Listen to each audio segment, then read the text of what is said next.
presidente da República, Daniel Chapo, e o vice-presidente do Banco Mundial para a África Austral, Diamé Diop, discutiram nesta sexta-feira em Maputo estratégias para impulsionar o desenvolvimento económico de Moçambique, com ênfase na criação de empregos. Durante o encontro na Presidência da República, foram identificados setores estratégicos, como a agricultura, o agronegócio e o turismo, além de energia, corredores de desenvolvimento e a formação da força laboral, visando investimentos até 50 mil milhões de dólares. Ele nos contou a sua visão sobre o que precisa de ser desenvolvido no setor agrícola. Há grandes investimentos que podem chegar a Moçambique. Há cerca de 50 mil bilhões de dólares, que é muito dinheiro. Mas ele realmente insistiu na necessidade de desenvolver a agricultura, o agronegócio e o turismo para criar empregos. E nós concordamos com ele.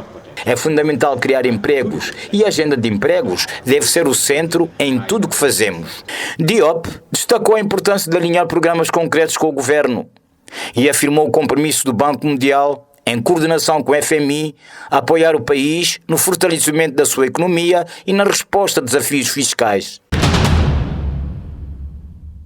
O ministro da Saúde, o Sanici, saiu do gabinete esta sexta-feira e para sentar-se com os colegas, aqueles que chamou-os de heróis invisíveis, e para ouvir e compreender as preocupações daquilo que tem acontecido no terreno, de modo a encontrar possíveis soluções. E a classe tinha muito a dizer e a propor. Eu tive conhecimento de algumas províncias e há pouco tempo abriram os cursos de saúde, o curso de medicina geral, e sinceramente, a qualidade não existe. Que tipo de profissionais é que nós queremos para o futuro? São estes que vão te atender amanhã, vão atender os nossos irmãos, atendem os nossos vizinhos, e são esses que não têm ética. Queria pedir para visitar estas instituições. O principal problema que eu queria colocar é a falta de anestésicos gerais, anestésicos para fazer cirurgias gerais. Em relação a este ponto, o meu grande problema é em relação aos pacientes oncológicos. Sabemos muito bem que as doenças oncológicas precisam de um diagnóstico precoce e um tratamento precoce para que o sucesso do tratamento se efetive. Porque neste momento, eu acredito que a população não cobra nada e o Ministério também fica sentado sem... Pronto, dá o que pode. Mas se eu contribuo para o melhoramento do sistema de saúde, eu sou um cidadão que irá cobrar que os serviços sejam de qualidade. Portanto, então não é algo novo. Os países que têm esses déficits orçamentais, têm esses problemas que não vou repetir, devem começar a pensar, devem fazer um estudo. Não digo que a partir da manhã seja obrigatório todo mundo ter seguro de saúde, mas pode-se fazer um projeto piloto, ver em que locais é que dá para implementar esse sistema de partilha de risco em saúde. O ministro da Saúde ouviu atentamente os médicos e prometeu devolver a dignidade aos mesmos e para o bem do Sistema Nacional de Saúde. Nós vamos fazer tudo que estiver ao nosso alcance e que estiver nas nossas mãos, nas nossas competências, para melhorar cada vez mais a oferta de serviços para a nossa população. Nós estamos cientes que o nosso povo não tem para onde ir. O nosso povo só acredita e confia no Sistema Nacional de Saúde. Por isso, estamos a fazer de tudo para trazer inovação, para que possamos crescer mais rápido para aquilo que é a oferta de saúde. Por isso, a primeira grande reforma dos últimos 50 anos do setor é a aprovação da lei do Sistema Nacional de Saúde. Já foi aprovada ao nível do Conselho de Ministros e no próximo mês, se Deus permitir, teremos a lei na Assembleia da República para defendermos, para termos um comando único na saúde. Nós vamos separar o Ministério da Saúde do Serviço Nacional de Saúde. Vamos separar. Vamos ter o Ministério da Saúde como órgão o órgão de fiscalização, de definição de políticas, de orientação. E teremos o Serviço Nacional de Saúde, que vai implementar com um contrato-programa, não sei se eu explico isso, com um contrato-programa que vai ser exigido no final de cada ano, o que é que cada um deverá fazer. Isto vai trazer mudanças, vai trazer outra dinâmica, porque teremos metas por alcançar e metas por atingir. Daqui para frente, vou lançar um desafio, assim como lancei aos colegas de serventes, enfermeiros. Quero uma equipa, 5 médicos, 5, para vir integrar a minha equipa de trabalho que estou a montar, para fazermos o acompanhamento rigoroso do medicamento, do material médico-cirúrgico e de tudo. Tem que participar nesta agenda nacional da renovação da saúde do nosso país. Estamos juntos? Colegas, se vocês comentam os assuntos fora desta sala, não tem valor nenhum. Compreendem, né? Nós temos que falar aqui abertamente. Por isso que eu vim, pessoalmente, sentei convosco. Isto não é só agora. Será constante. Dialogar, aconselharem-me. As minhas portas estão abertas, colegas, para serem aconselhados. Eu não sei tudo. O CNIC está ciente do que o país precisa e para a área de saúde. Por isso, exorta os médicos a fazerem parte da renovação do setor. Preciso de apoio também. E vocês têm que estar comigo, colegas. Compreendem, né? Eu farei a minha parte política. A minha responsabilidade será feita. Mas também façam a vossa parte lá no terreno. O atendimento humanizado, colegas. Temos que resgatar isto. Temos que resgatar, colegas. Quando o doente chega, não queremos saber ouvir o doente. Onde é que está aquela formação que todos nós recebemos na escola? O amor, a bondade, a humildade, o carinho, o respeito, a paciência, saber ouvir. Onde é que está? Será que isto custa dinheiro? Precisa de dinheiro isto? Cobrar um pobre. Cobrar um pobre. O que é isto, colega? Isto não nos faz bem. Vamos mudar também a nossa forma de ser e estar. Eu fico envergonhado. Fico envergonhado quando o doente vem, seu ministro, cobraram.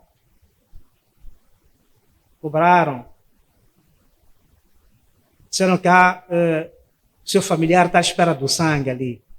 Mas lá os médicos pediram dinheiro. Nossa, estamos a ser manchados. O encontro com os médicos visava a partilha de experiências, desafios e prioridades no setor da saúde.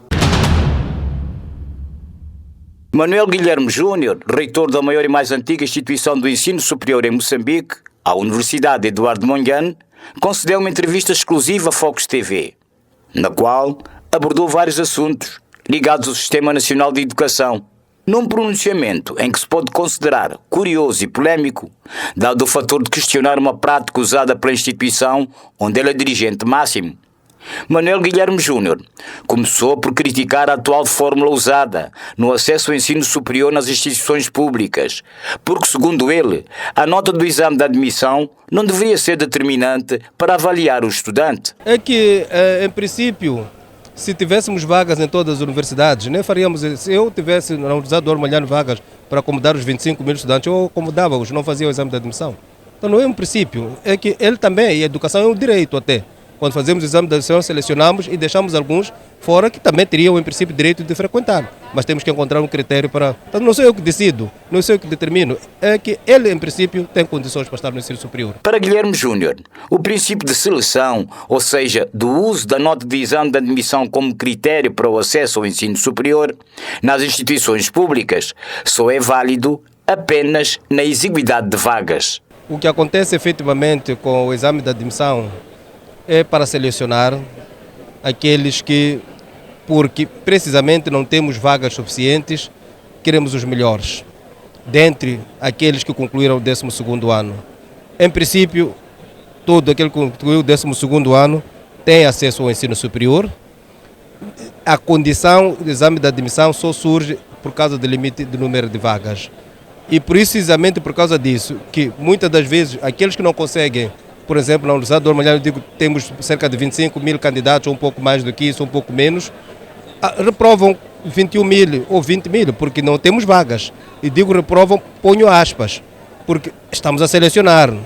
Então ele fica excluído. E repare que ele vai logo a seguir estudar numa universidade privada, sem fazer o exame de admissão. Então como é que a nota do exame de admissão é o critério para ele ser bom ou não? A pior, ele já é bom, porque concluiu o 12º ano. Tirando a exiguidade de vagas, o reitor da Universidade Eduardo Mondlane entende que todos os alunos que concluem a 12ª classe deveriam ter acesso ao ensino superior, sem que para isso tenham que passar pelo processo de exame de admissão, como acontece no ensino privado. Agora, uma outra coisa é, se não tem qualidade, então estamos a dizer que temos que melhorar o nosso ensino a nível mais baixo, secundário, primário, para que não possamos depois discutir se aquela nota que é de seleção é o critério para definir a qualidade dele. Portanto, definitivamente não é. Para se colocar fim à aparente inibição da maioria dos moçambicanos para aceder às universidades públicas, Guilherme Júnior sugere reformas profundas em todos os subsistemas do ensino em Moçambique. As infraestruturas, a melhoria da qualidade das infraestruturas,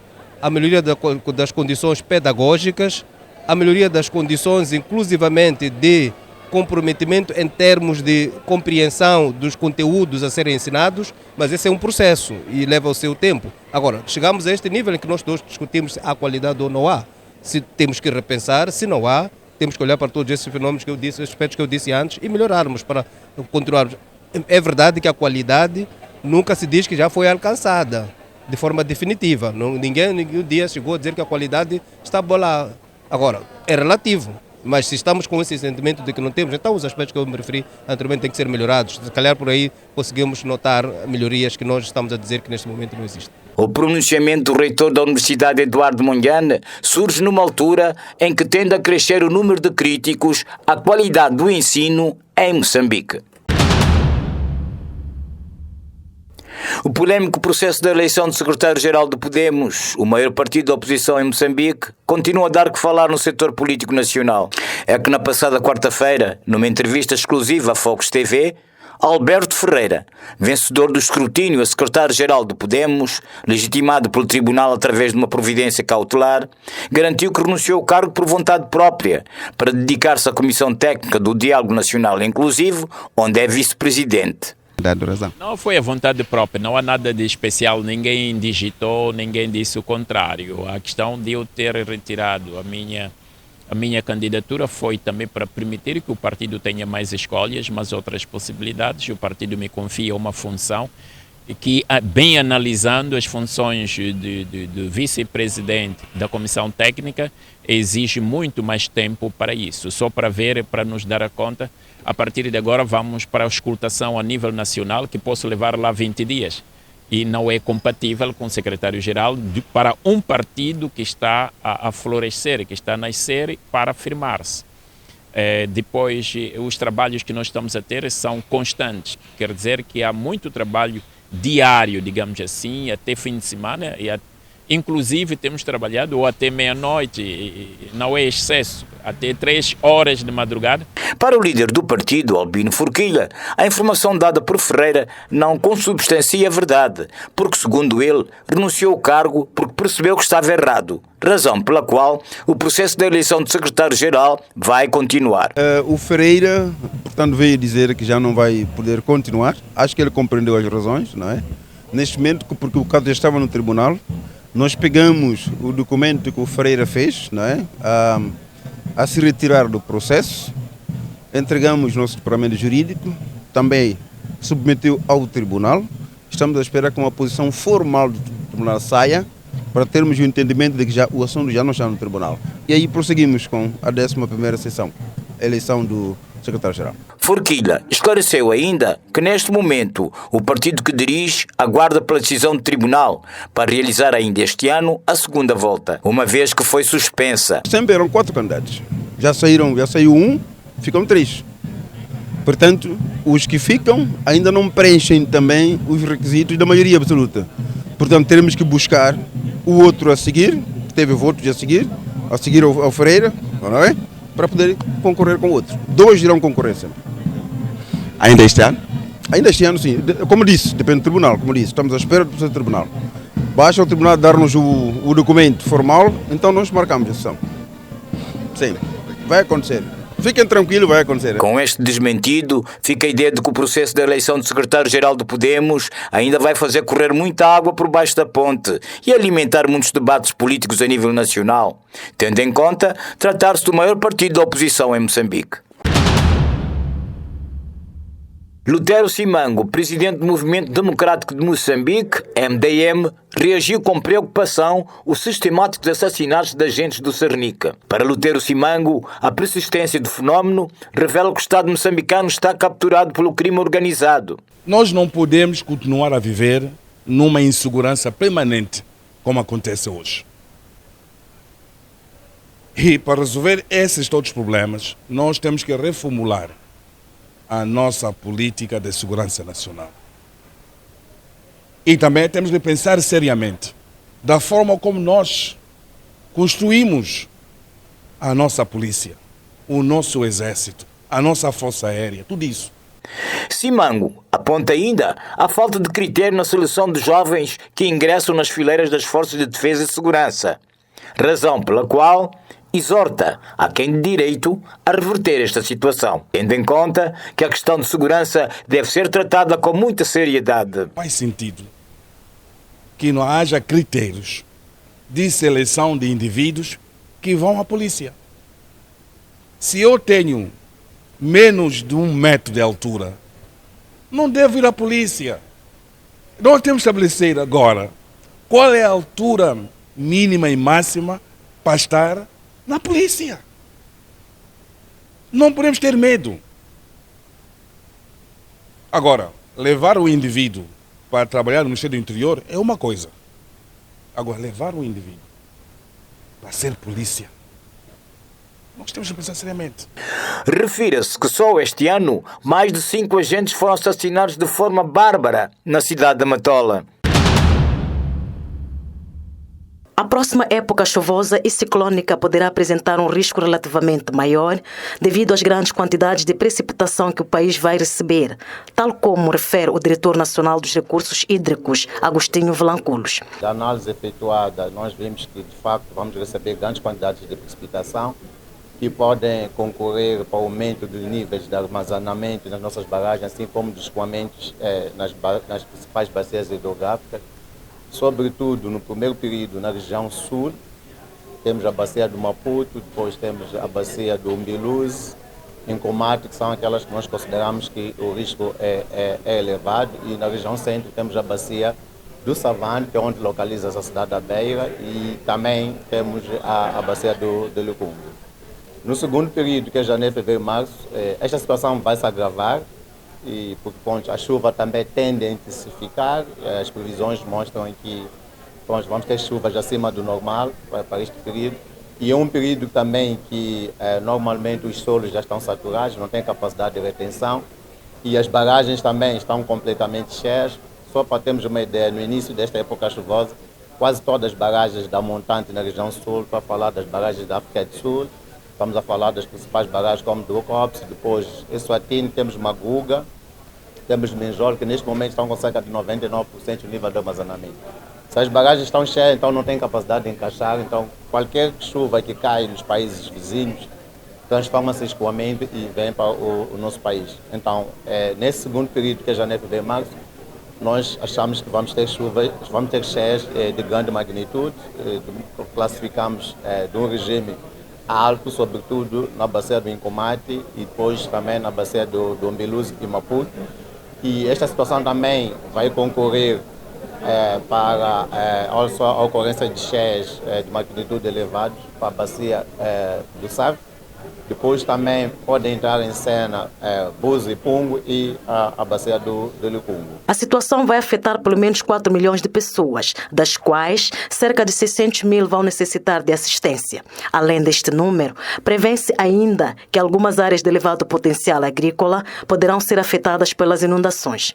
E também fizemos análise para o impacto da população, usando os diferentes cenários. O cenário mais alto, que inclui ciclones, cheias e algumas regiões que provavelmente podemos não conseguir ter escoamento suficiente, sobretudo na região norte, achamos que são cerca de 4 milhões de pessoas que estão dentro do risco, mas desses nós achamos que 10% é que poderão precisar de fato de uma assistência, que são cerca de 400 a 600 mil pessoas.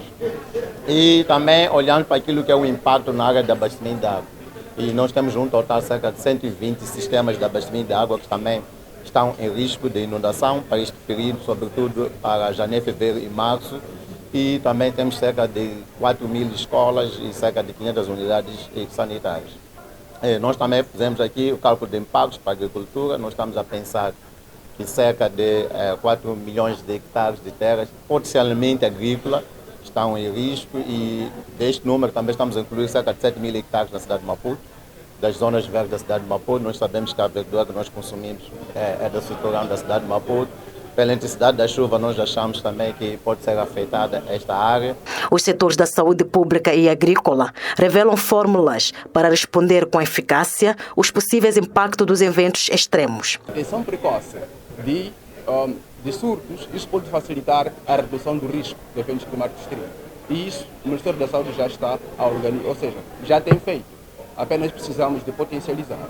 O segundo pacote que nós temos para reduzir esse risco previsto é garantir que o pessoal, ou seja, os profissionais de saúde, sejam treinados e retreinados em matéria de resposta às emergências. O que significa que eles poderão estar mais preparados para responder, porque teremos o maior número de casos que vão acontecer neste período chuvoso quando comparado com o período de seca. Temos cenários que montamos de riscos para seca e também riscos para inundações. Face a estes cenários, já temos elaborado um pacote de recomendações agrotécnicas para os produtores, exatamente para aconselhar quando é que os produtores devem semear, quando devem iniciar as sementeiras, se devem ser atrasadas ou normais. Por exemplo, a região norte, que terá uma previsão atrasada de chuvas, estamos a aconselhar que os produtores comecem também tarde a semearem. Temos também recomendações ligadas a riscos que possam ocorrer de pragas e doenças relacionadas com a sanidade vegetal, mas também doenças que podem resultar de excesso de umidade para o gado bovino e também para outros efetivos pecuários. Então temos elaborado pacote de recomendações que, antes do lançamento da campanha, que será brevemente, neste mês de outubro, vamos disseminar este pacote de recomendações para todos os produtores, para se minimizarem riscos de eventuais irregularidades de precipitação, assim como de excesso de precipitação. E porque as mudanças climáticas são uma realidade, o INAME trabalha para aprimorar os mecanismos de previsão, avança o climatologista Isaías Paulo. O que estamos a fazer é aprimorar as nossas maneiras de fazer a previsão, principalmente usando as novas tecnologias que estão à disposição. Como vem, regularmente o que temos feito em Moçambique é esperar a previsão da SADC para depois nós produzirmos a nossa nacional. Mas nos últimos anos nós já temos uma capacidade interna de já podemos fazer a nossa previsão sem esperar a previsão da região da SADC, que é do Sarkov. Então, a reunião do Sarkov aconteceu ontem e nós já tínhamos a nossa previsão feita desde do último dia do mês de agosto. O Fórum Nacional de Antivisão Climática é uma plataforma do diálogo que promove a disseminação da previsão climática sazonal, reforçando a resiliência nacional e apoiando a planificação nos setores hidrológico, agrícola, saúde pública, estradas, energia e gestão do risco de desastres.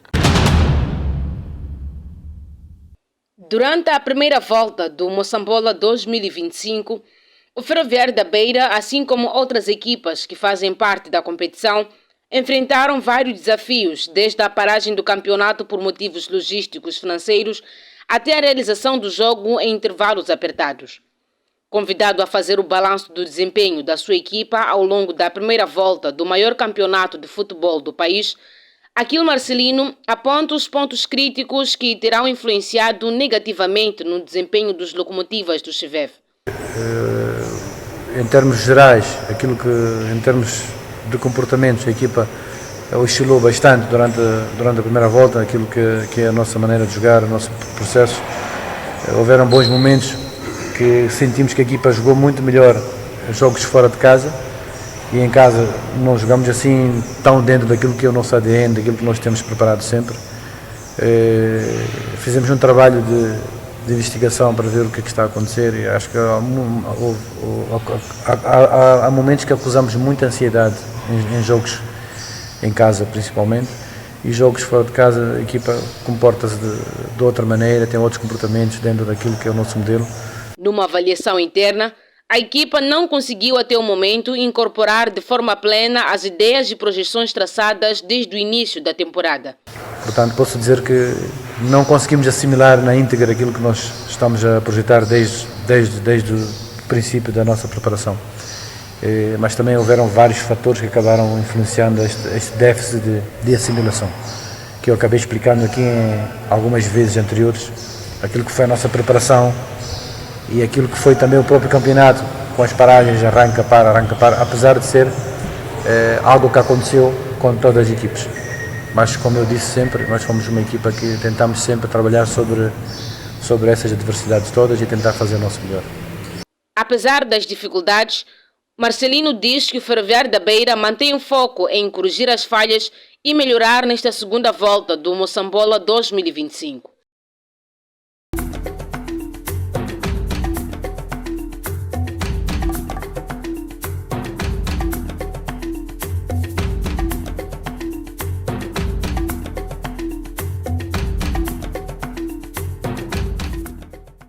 Alexandre Moraes, relator juiz, propôs uma pena de 27 anos e 3 meses de prisão em regime fechado para o antigo presidente brasileiro Jair Bolsonaro, depois deste ter sido declarado culpado por tentativa de golpe de Estado e outros crimes. Olha das penas, fixou a pena final para o réu Jair Messias Bolsonaro em 27 anos e 3 meses, sendo 24 anos e 9 meses de reclusão e 2 anos e 6 meses de detenção. 4 dos 5 juízes que compõem o coletivo de juízes apoiam o Ministério Público, que considerou que a organização criminosa dividiu tarefas e operou de forma hierárquica sob as ordens de Bolsonaro, que só fracassou devido à recusa dos comandantes do Exército e da Força Aérea, quando os acusados já tinham tudo pronto para decretarem um estado de exceção, intervindo na justiça eleitoral e mantendo-se no poder. Lançaram uma campanha contra a legitimidade das instituições,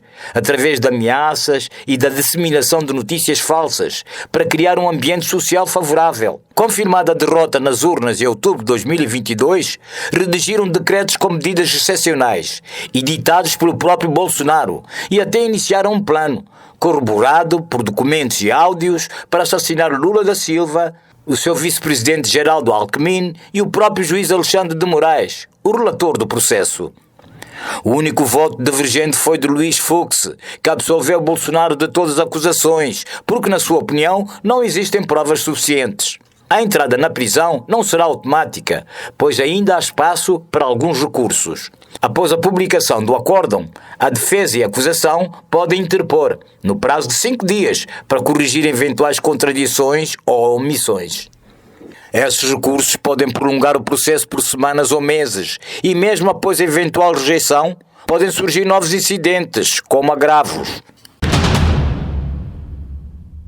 O presidente nepalês assegurou nesta sexta-feira que todos os esforços estão a ser feitos para encontrar o mais rapidamente possível uma solução para a crise provocada pela demissão do primeiro-ministro Sharma Oli, na sequência dos motins que abalaram o país. As ruas da capital Katmandu amanheceram sob apertado controle militar, enquanto que o país começa a fazer o balanço das violências que levou à queda do governo, com pelo menos 31 mortos e mais de 15 mil presos fugidos das prisões. Prosseguem as conversações previstas entre o presidente, o exército e representantes juvenis para a escolha de um novo governo, apesar das profundas divisões internas no movimento juvenil que liderou a revolta, a autodenominada Geração Z. Todos nascidos entre 1997 a 2012.